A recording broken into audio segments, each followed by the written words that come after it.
이 시간 저희들이 요한계시록 14장을 읽었습니다. 여러분, 요한계시록을 읽을 때에 특히 요한계시록 7장 그리고 요한계시록 14장을 보면은 하나님의 백성으로서의 승리의 노래를 부르며 하나님께 영광을 돌리는 그런 모습이 나타나고 있음을 봅니다. 거룩한 흰옷을 입은 하나님의 백성들이 하나님의 보좌에서 하나님께 찬양하고 경배하는 예배의 모습이 이 말씀 가운데 드러나고 있음을 봅니다. 우리가 12장 13장에서 7년 그런 대환란의 기간을 우리가 걸쳐오고 나서 역시 마지막 궁극적인 승리자는 하나님을 따르는 예수 그리스도 믿는 하나님의 백성들이 됨을 성경은 이렇게 암시해 주면서 너희로 하여금 하나님의 백성들로 하여금 마지막 때를 살아갈 때에 끝까지 인내하며 믿음을 포기하지 말고 그렇게 하나님이 기뻐하는 그런 아름다운 말씀을 순종하는 삶을 살아갈 것을 그렇게 말해주면서 격려하고 위로하고 있음을 보게 됩니다. 특히 여러분 14장 1절에 보니까요. 성경이 이렇게 표현하고 있습니다. 또 내가 보니 해서 이제 요한의 눈을 열어서 하나님이 이제는 다른 모습을 보여주는 겁니다. 12장 13장에서 이렇게 환난 가운데 있는 모습이 아니라 이제 마지막이 이렇다 하면서 다시 환상을 열어서 보여주는데 하나님의 보좌가 또 나타납니다. 우리가 4장 그리고 5장에서 보았던 그 하나님의 보좌, 하늘의 보좌가 다시 또 열리면서 그걸 보게 하는데요. 성경이 이렇게 표현하고 있어요. 보라, 어린 양이 시온산에 섰고 그와 함께 14만 4천이 서 있는데 그들의 이마에는 어린 양의 이름과 또 그 아버지의 이름을 쓴 것이 있더라. 이렇게 표현을 합니다. 여러분 우리가 7장에서 그의 이마에 하나님의 종들한테 그 이마에 하나님의 인을 친다라고 그렇게 되어 있죠. 하나님의 인을 친다. 그런데 여기서는요. 그들의 이마에 하나님을 찬양하는 14만 4천 명 그들의 이마에 여기서 보니까 어린 양의 이름 그리고 아버지의 이름을 쓴 것이 있다라고 표현합니다. 다시 말하면은 하나님의 이름이다라는 것은요. 그 자체를 그 존재 자체를 나타낼 때 이름을 써서 나타납니다. 하나님의 소유된 백성이다라는 것이죠. 하나님께 속한 자들, 어린 양, 예수 그리스도에게 속한 자들 이런 하나님의 인, 여기서 이름을 써서 그렇게 표현하고 있음을 보게 됩니다. 요한이 눈을 열어보니까 거기서 찬양하는 모든 이들마다 그 이마에 영적으로 하나님의 이름 그리고 어린 양의 이름 그 이름이 보이는 거예요.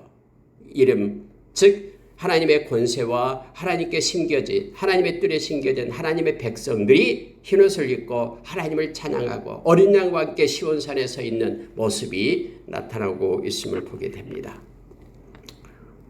자 여러분 많은 이제 소리들이 들리기 시작합니다. 물소리, 우레소리, 막 검은 것 타는 소리, 막 웅장한 소리가 음악이 막 들려오기 시작하는 거예요.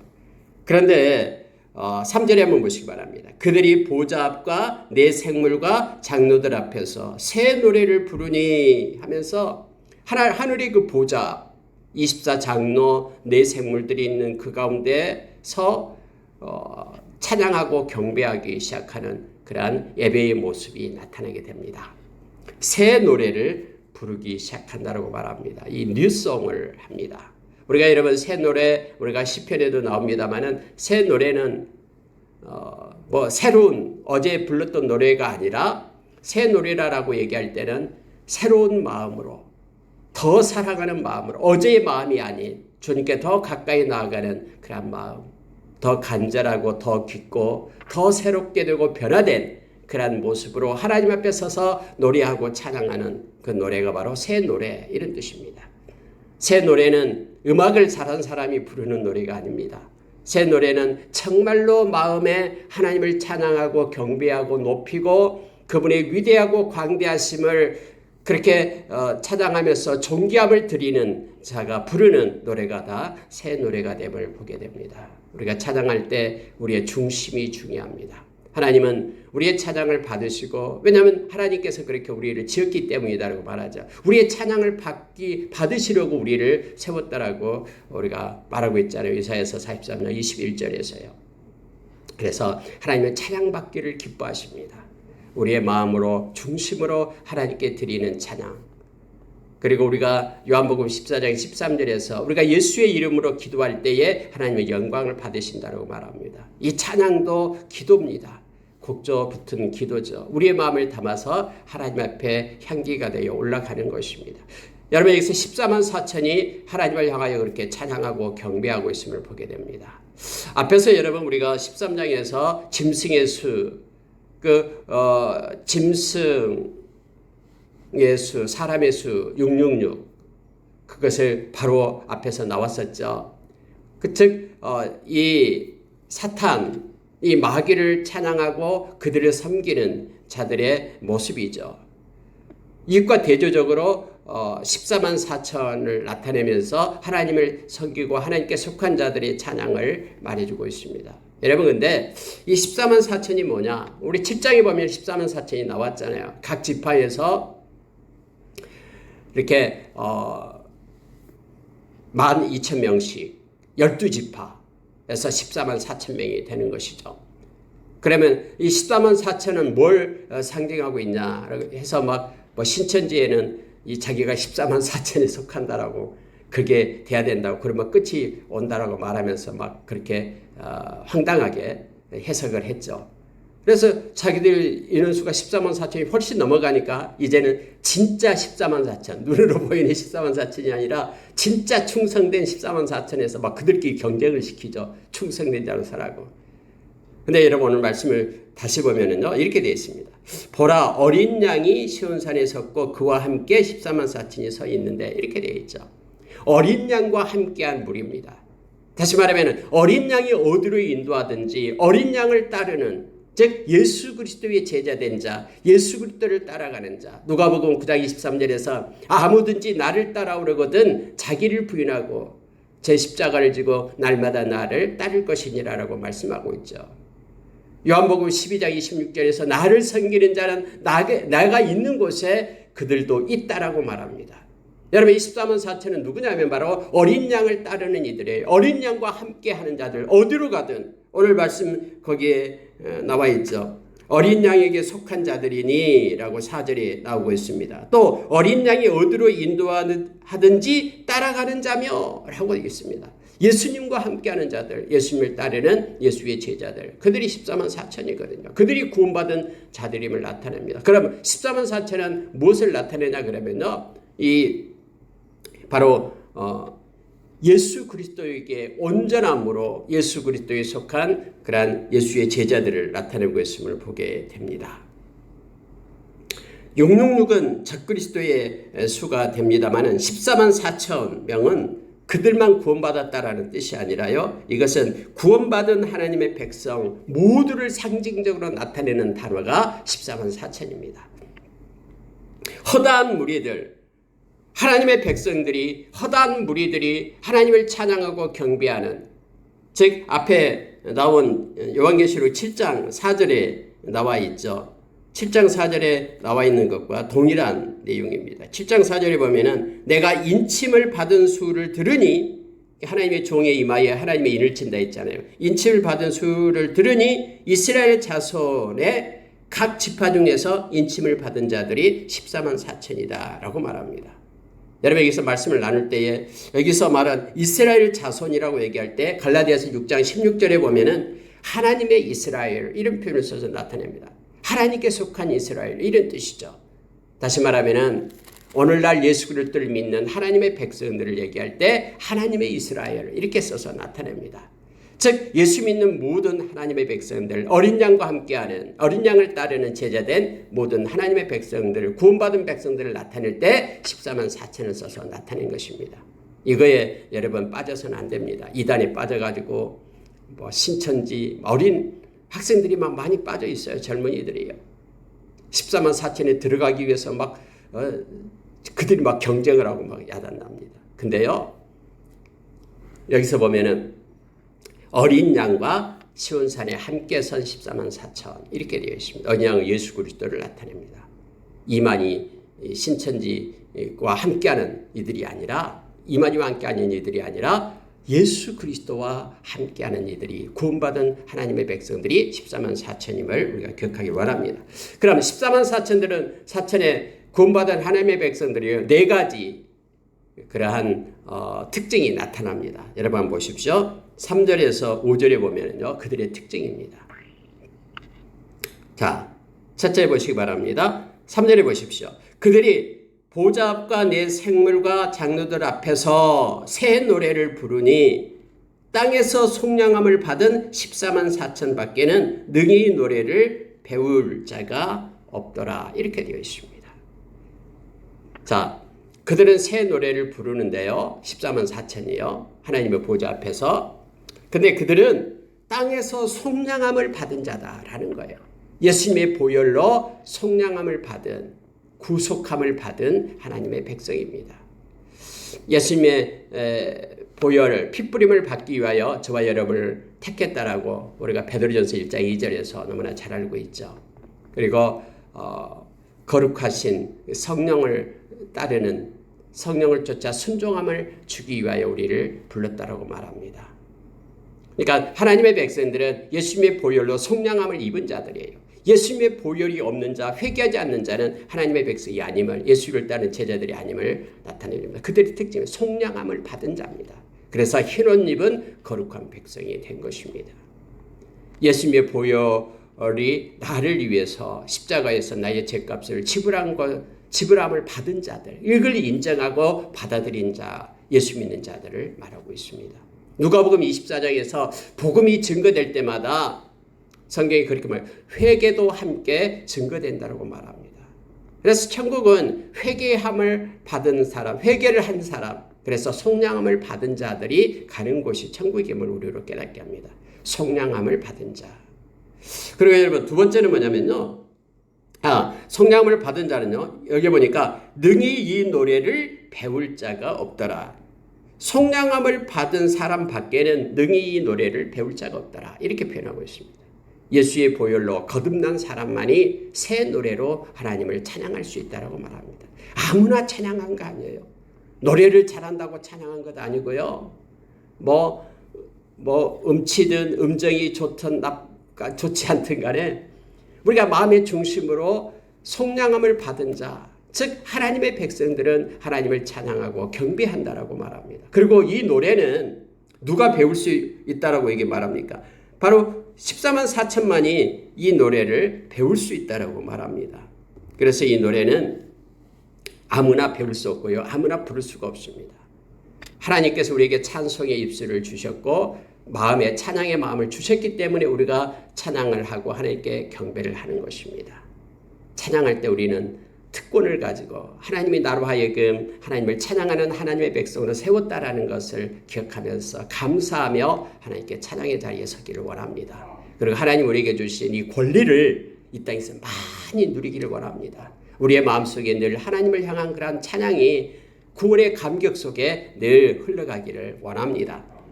자, 여러분 두 번째 나타나는 것이요. 자, 4절에 보십시오. 이 사람들은 여자와 더불어 더럽히지 아니하고 순결한 자라. 이렇게 표현됩니다.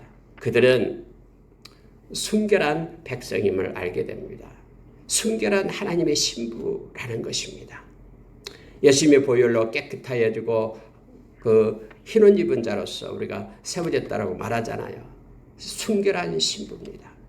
이 세상과 타협하지 않고 불의와 타협하지 않고 이렇게 순결한 자로 하나님 앞에 선 것입니다. 두 마음을 품지 않고 야고보서 1장에서 쪽마음을 가지지 않고 두 마음을 품지 않고 우리가 여러분 고린도 후서 11장에서 바울사도가 그렇게 말하고 있잖아요.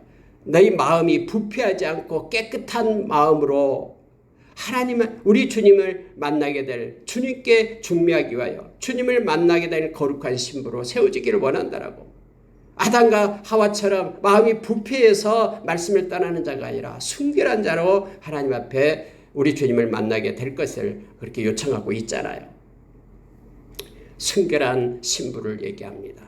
두 마음을 품지 않고 오직 예수 그리스도, 오직 예수 그리스도만 찬양하고 기뻐하며 따라가는 이들을 말합니다. 영적인 그러한 순결성을 잃어버리지 않는 오직 주님만을 따라가는 거룩한 신부들을 말하고 있는 것입니다. 그들은 순결한 하나님의 신부들입니다. 우리 주님의 신부들을 말하고 있습니다. 이렇게 두 마음을 품어서는 안 됩니다. 한쪽은 하나님이 아닌 다른 것을 옆구리에 차서는 안 됩니다. 오직 예수 그리스도 그분만을 믿고 온전함과 진실함과 그리고 경외함으로 하나님을 섬기는 자들입니다. 여러분 여호수아가 이제 나이가 들어서 하나님 나라에 갈 때가 됐을 때 백성들을 다 모아놨죠. 그리고서 이렇게 말합니다. 오직 나와 내 집은 하나님만을 섬기겠다. 여호수아서 24장 14절에서 그렇게 말하고 있죠. 그리고 경외함으로 온전함으로 진실함으로 하나님을 섬기겠다라고 말합니다. 왜냐하면 그때 이스라엘 백성들이 이제 가나안 땅에 들어와 보니까는 갖가지 우상들이 많이 있었거든요. 그 풍요의 신들이 있었어요. 아세라 신, 또 무슨 바알 신, 막 풍요를. 그래서 이스라엘 백성들이 한쪽으로는 하나님을 섬기면서 한쪽으로는 또 다른 그런 세상의 신을 막 섬기거든요. 온전함이 없거든요. 순결성을 잃어버렸거든요. 그래서 여호수아가 그렇게 외치는 거예요. 여러분 오늘날도 마찬가지입니다. 각가지 여러 가지 것들이 있지만 오직 나는 진실한 거 온전한 마음으로 하나님을 섬기는 그런 순결한 신부가 돼야 된다고 말합니다. 그 순결한 신부만이 오늘 천상에서 하나님을 찬양하고 경배하는 자임을 알게 됩니다. 세 번째 여러분 여기 보니까 이렇게 됩니다. 자, 어린 양이 어디로 인도하든지 따라가는 자며 이렇게 되어 있죠. 어린 양이 어디로 인도하든지 따라가는 자. 다시 말하면 어린 양을 따라가는 순종하는 자임을 보게 됩니다. 세상을 따라가는 자가 아니라 잠깐만요. 주님을 따르는 거 잠깐 멈추겠습니다 하고 주님을 따르는 것을 포기하는 자가 아니라 이 험한 세상에서 주님이 어디로 인도하든지 주님을 따라가는 자. 주님을 따르는 자가 예수의 제자거든요. 그리고 주님과 함께 오늘 시온산에 서가지고 하나님을 찬양하고 있는 24만 4천의 무리들을 우리가 보기를 원합니다. 우리가 자기를 부인하지 않으면 주님을 따를 수 없다라고 아까 누가복음 9장 23절에서 가르쳐 주잖아요. 여러분 아모스서에서도 3장에서도 나오고 있잖아요. 뜻이 다른 두 사람이 어떻게 동행할 수가 있겠느냐라고 말합니다. 아니 두 사람이 뜻이 다른데 방향이 다른데 어떻게 끝까지 갈 수가 있겠습니까? 우리가 우리의 것을 내려놓고 나는 죽고 내 안에 그리스도가 사는 것이 믿음인데 갈라디아서 2장 20절의 말씀처럼 그래서 주님의 마음을 가지고 주님과 함께 가는 거예요. 나를 부인하면은 그리고 주님의 뜻을 가지고 살아가는 자들이 예수의 제자들이라고 성경은 말합니다. 이것이 믿음이다라고 갈라디아서 2장 20절에서 우리에게 가르쳐 줍니다. 순종하는 자 그게 곧 믿음이다라고 우리가 요한복음 3장 36절에서도 동일하게 가르쳐 줍니다. 예수를 따르는 순종하는 자를 노래하는 자들을 보게 됩니다. 그리고 여러분 5절에 보시기 바랍니다. 4절 하반절부터요. 가운데서 자 어린 양이 어디로 인도하든지 따라가는 자며 사람 가운데에서 속량함을 받아 처음 익은 열매로 하나님과 어린 양에게 속한 자들이니 하나님과 어린 양에게 예수님께 하나님께 속한 자들이다라고 성경은 말하고 있죠. 근데 사람 가운데서 속량함을 받았다. 모두가 다 그렇다는 것이 아니다라는 걸 알게 됩니다. 속량함을 받은 자들이에요. 하나님의 택하심을 받은 자들이라고 말하면서 5절에 그의 입에 거짓말이 없고 흠이 없는 자들이더라. 거짓말이 없고 흠이 없는 거룩한 자임을 말하고 있습니다. 순수한 자들을 말해주고 있음을 보게 됩니다. 그래서 여러분 이 하나님의 찬양하고 경배하는 14만 4천 명의 모습인 3절, 4절, 5절을 우리가 묵상하면요 큰 은혜가 우리 가운데 있습니다. 이 S로 시작되는 단어들을 우리가 생각나게 합니다. 즉 시옷으로 시작되는 4개의 단어 속량함, 예수님의 보혈로 속량함을 받은 사람 속량함, 그 다음에 순결한 예수님만을 따르는 순결한 백성, 그리고 주님이 어디로 인도하는지 따라가는 순종하는 백성, 그리고 깨끗하고 흠이 없는 순수한 하나님의 사람들 모습을 보게 됩니다. 그래서 예수님의 보혈로 인하여 우리가 이렇게 아름다운 자로 서서 하나님께 변화된 모습으로 하나님께 찬양하는 자가 되었음을 우리가 기억하면서 평생 우리가 늘 하나님을 찬양하며 나가기를 원합니다. 여러분 그 뒤에 보니까요. 다른 천사가 공중에 날아가면서 이렇게 말합니다. 그가 영원한 복음을 가졌다라고 말합니다. 하나님의 말씀은 없어지지 않거든요. 그래서 복음 앞에는요. 영원한이라는 단어가 붙어 있습니다. 하나님의 이 말씀은 천지가 없어져도 없어지지 않기 때문에 영원한 복음을 가졌는데 이 복음은 모든 민족과 종족과 방언과 백성들에게 전할 영원한 복음이다라고 말합니다. 마태복음 24장 14절에서 우리 주님이 다시 오실 때는 언제냐 그러면은 바로 천국 복음이 모든 족속에게 증언되어야 그제야 끝이리라 라고 말하고 있죠. 그래서 지금도 열방 곳곳에서 하나님의 말씀을 전하고 있는 거예요. 선교사들이요. 이 말씀 붙잡고요. 이 복음은 모든 민족에게 증거되어야 될 하나님의 영원한 복음임을 가르쳐주고 있습니다.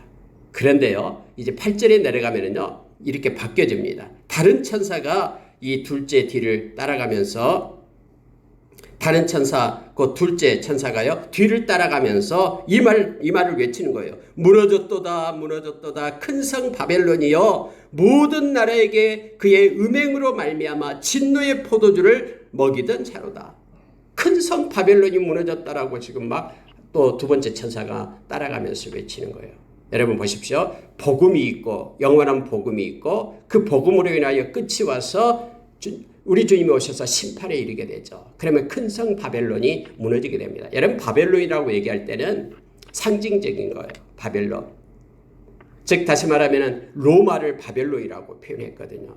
원래 바벨론이 여러분 그 유프라테스강 저쪽에 있었잖아요. 이스라엘 백성이 BC 586년에 바벨론에 의해서 멸망을 당했잖아요. 그럼 이 지금 요한계시록 쓰고 있을 당시 AD 100년, 95년에서 100년 사이에 이때 당시는 바벨론이라는 나라가 없어요. 그런데 바벨론이라고 문학서에 곳곳에도 나와요. 그때 당시의 문학에. 그러니까 바벨론은 뭐냐면 세속 도시를 그렇게 상징적으로 나타내는 단어가 바벨론이에요. 그때는 로마를 바벨론이라고 그렇게 표현을 했거든요. 고대 바벨론은 우상과 탐욕과 음행의 세속 도시로 유명하죠. 그래서 성경상 바벨론이라고 얘기할 때는 하나님의 나라를 대적하는 이 세큘러, 이 세속 도시를 얘기할 때 바벨론입니다. 그런데 이제 하나님의 심판이 임해서 이곳이 무너졌다라고 지금 말하고 있는 거예요. 하나님의 심판에 의해서 진노의 그러한 포도주를 그들이 마시게 되었다라고 말합니다. 셋째 천사가 또 따르면서 이렇게 말합니다. 자, 이 중요한 말씀을 하고 있는데 9절 보십시오. 셋째가 그 뒤를 따라 큰 음성으로 이르되 만일 누구든지 짐승과 그의 우상에게 경배하고 이마에나 손에 표를 받으면 그도 하나님의 진노의 포도주를 마시리니 그 진노의 잔에 섞인 것이 없이 분 포도주라. 거룩한 천사들 앞과 어린 양 앞에서 불과 유황으로 고난을 받으리니 라고 표현하고 있습니다. 짐승을 섬기고 따르고 악한 자 사탄을 그렇게 예배하고 찬양하고 따르는 이들, 그래서 이마나 오른손에 짐승의 표를 받은 그들에게는 고난이 있다라고 얘기합니다. 그런데 엄청난 고난인데 어떤 고난이냐 그러면요, 이 하나님의 진노의 포도주를 그들이 마실 수밖에 없다라고 말하는 거예요. 그런데 불과 유황으로 고난을 받게 될 것이다 말합니다. 여러분 이게 무슨 고난입니까? 불과 유황의 고난, 영원한 고난, 그렇게 말하고 있죠. 자, 그 고난의 연기가 세세토록 올라가리로다. 11절. 세세토록 영원히 그 고난의 잔을 마시게 될 것이다. 이건 지옥을 얘기하고 있는 거예요. 영원한 그런 복음을 받아들이지 않고 복음을 버리고 하나님을 찬양하고 예수 그리스도를 따르는 무리가 아닌 그렇게 짐승을 따라가며 또 이마와 또 짐승의 이 오른손에 짐승의 표를 받은 그들은 하나님의 심판의 진노의 잔을 마실 수밖에 없고 그들은 영원한 고난 가운데 있게 된다라고 말합니다. 불과 유황으로 고난을 받게 되는데 그 고난은 세세토록 올라간다라고 말합니다. 짐승과 그의 우상에게 경배하고 그의 이름표를 받는 자는 누구든지 밤낮 쉼을 얻지 못하리라. 세세토록 하면서 무서운 그러한 심판이 있음을 성경은 말해주고 있음을 보게 됩니다. 이 유황불 유황불로 우리가 말하잖아요. 지옥을 유황불로 표현하고 있습니다. 이 유황불은 지옥의 고통을 상징하는 말입니다. 짐승의 표를 받고 짐승에게 소속된 자들은 그 짐승과 함께 영원한 불못에 들어가게 됨을 말합니다. 다음에 여러분 19장 20절에 보면은 이 짐승들, 여기 말하는 악한 사탄이 불못에 던져지게 됩니다. 19장 19절 20절에 거기 나와 있죠. 그런데 이들과 함께 그를 섬기는 자들, 그를 섬겼던 자들, 그 악한 사탄에게 속했는 자들도 역시 불못에 던져지게 된다라고 성경은 가르쳐주고 있음을 보게 됩니다. 그러면서 성경은 우리로 하여금 이렇게 말합니다. 12절 보십시오. 성도들의 인내가 여기 있나니, 성도들 인내, 끝까지 승리의 날이 올 때까지 인내하고 믿음을 지켜라라는 거 여기에 있다라고 말합니다.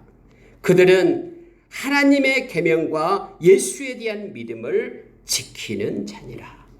하나님의 말씀을 지키고 예수 그리스도를 믿는 자라는 거예요. 여러분, 이 세상에서 가장 존귀하고 보배로운 것이 믿음이라는 거 우리는 너무나 잘 압니다. 우리가 베드로전서 1장 7절의 말씀, 제가 누누이 말씀을 나누잖아요. 이 세상 끝나고 나면 우리는 우리 주님을 독대하는 자리에 섭니다. 심판의 자리에 서는데요. 거기서 우리 주님께서는 우리가 믿음으로 사는 것에 대해서 우리에게 영광을 준다고 말합니다. 우리를 존귀케 하고 또 우리에게 칭찬을 준다고 말합니다. 이 땅에서 어마어마한 무엇을 건설하고 무엇을 남기고가 아니라 믿음으로 살아가는 것. 오늘 또 여러분, 믿음을 지킨 자들, 그들은 성도의 인내가 여기 있다라고 말하면서 믿음으로 사는 자임을 알게 합니다. 자, 여러분 13절 보시기 바랍니다. 어제 저도 늦게 저희 친족 가운데 친척 중에서 한 분이 돌아가셨어요. 마침 이 부평에 살아서 거기에 갔다 왔습니다. 늦게 갔다 온 어젯밤에요. 늦게 연락을 받아서 101살 사셨대요. 보니까 잘 교류가 없었던 친척이었는데 연락이 와서 갔긴 갔습니다. 그런데 안타까운 것은 예수 믿는 사람이 아니더라고요. 근데 여러분, 이 14장 13절 보십시오. 내가 또 들으니 하늘에서 음성이 나서 이르되 기록하라. 지금 이후로 주 안에서 죽는 자들은 복이 있도다 하심에 성령이 이르시되 그러하다. 그들이 수고를 그치고 쉬리니 이는 그들의 행한 일이 따름이라 하시더라. 아니 101살 살았으면 뭐합니까? 예수 안 믿으면 아무것도 아니에요. 믿음 없으면 아무것도 아니에요. 여러분, 여기 지금 나왔던 대로요, 영원한 불못 가운데 머물게 되는 거예요. 불못을 빠져나가고 그리고 영원한 하나님의 나라에 머물 자들은 여기 나오죠. 믿음을 지키는 자들이다라고 나오잖아요. 그래서 주 안에서 죽는 자가 복이 있다라고 말합니다. 요한계시록에서 복에 대해서 7가지가 나온다 그랬죠. 요한계시록 1장 3절에서 말씀을, 이 계시의 말씀을 듣고 읽고 지키는 자가 복이 있다. 이렇게 나오고 있잖아요. 그리고 두 번째가 지금 여기에요. 14장 13절에요. 주 안에서 죽는 자가 복이 있다. 믿음을 지켜서 주 안에서 죽는 자만이 참된 쉼을 누리기 때문이다라고 말합니다. 주 안에서 죽는 자만이 이 참된 쉼을 누려요. 그러나 주 안에서 죽지, 주 안에서 주 밖에서 죽은 자들은 참된 쉼이 없어요. 그래서 복이 있다라고 우리에게 가르쳐 줍니다. 자, 여러분 14절부터 이제 20절까지의 내용은요, 이제 마지막 심판에 대한 내용이 나옵니다. 이 마지막 수학을 하고 있는 장면인데요. 예수님께서 자, 구름 위에 인자와 같은 이가 앉으셨다. 예수님을 나타냅니다. 예수님은 마지막 심판주로 오십니다. 그리고 예수님께서 낫을 휘둘러 가지고 익은 곡식을 거두라라고 말합니다. 익은 곡식을 막 거두는 장면이 나옵니다. 우리가 여러분, 예수님께서 마태복음 13장에서 가라지 비유가 있잖아요. 이 한 밭에 알곡도 있고 가라지도 있어요. 그런데 이 가라지다고 해서 중간에 막 뽑아서 없애버리지 않아요. 왜냐하면 그 가라지 뽑다가 알곡도 상할까 봐. 그래서 성경이 어떻게 말합니까? 예수님께서 비유로 마지막 타작 마당까지 같이 가는 거예요. 그러면 마지막 타작 마당에 추수할 그때에 가라지는 이렇게 묶어가지고 불에 던지고요, 알곡은 곳간에 그렇게 들어간다라고 곳간에 채운다라고 말해주고 있잖아요. 지금 그 장면이죠. 여기 계시록 14장 14절부터 20절에 나오고 있는 거예요. 예수님께서 금관을 쓰시고 손에 예리한 낫을 가지고 말합니다. 그래서 천사가 예수님한테 와서 엎드려서 큰 소리로 말합니다. 당신의 낫을 휘둘러 거두소서. 땅의 곡식이 다 익어 거둘 때가 이르렀음이니라. 하나님의 때가 되니까 이제 추수할 때가 됐다라는 거. 그랬더니 16절에서 구름에 앉으시니가 낫을 땅에 휘두르매 이렇게 되어 있습니다. 그러니까 세상에서 나타나는 모든 현상들은요, 이렇게 천상에서 보여준 대로 그대로 나타나는 걸 보게 됩니다. 낫을 휘두르 추수하는 낫입니다. 그랬더니 땅의 곡식이 거두어지니라 라고 되어 있습니다. 알곡들이 거두어져서 천국 곳간에 채워지게 됩니다. 그럼 이것으로 끝나는 것이 아니라 또 다른 낫이 있습니다. 또 다른 천사가 와서 예리한 낫을 가지고 있는데요. 이제는 예리한 낫을 휘둘러 땅에 포도송이를 거두라 했더니 포도가 익었다라고 말하니까 이제는 천사가 낫을 휘둘러서 땅에 포도를 거둡니다. 근데 여러분 여기서는요, 포도를 거둘 때 이렇게 말하는 거예요. 하나님의 진노에 큰 포도주 틀에 던짐에 이렇게 되어 있습니다. 그럼 이 포도를 거둔다라는 것은 무엇을 상징하냐면요, 바로 심판을 상징하는 거예요.